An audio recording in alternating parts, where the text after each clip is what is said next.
Buongiorno a tutti e benvenuti alla nuova puntata di Pillole di Napoletano.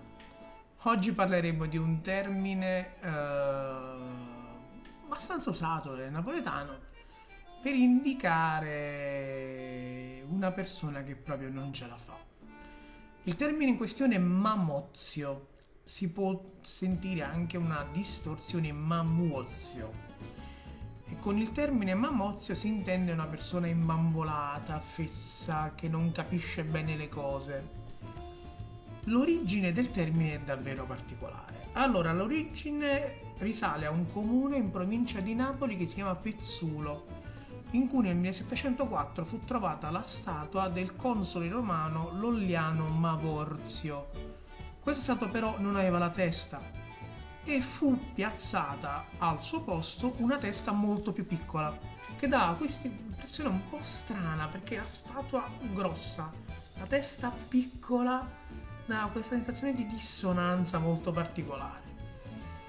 I puteolani trasformarono il termine Mavorzio in Mamozio, la statua fu messa all'interno della piazza del mercato e diventò il santo protettore dei fruttivendoli del luogo, che cominciarono a mangiarla durante il periodo primaverile estivo con verdura lanciata addosso, fichi, pomodori, tanto che le autorità presero la statua e la spostarono nell'anfiteatro Flavio per evitare ulteriori danneggiamenti.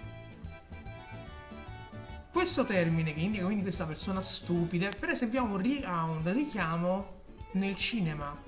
Nel film Il monaco di Monza di Totò, il compagno di frate Pasquale, che sarebbe il personaggio di Totò, interpretato da Macario, si chiama Fra Mamozio ed è quello che non capisce praticamente niente, che fraintende le parole,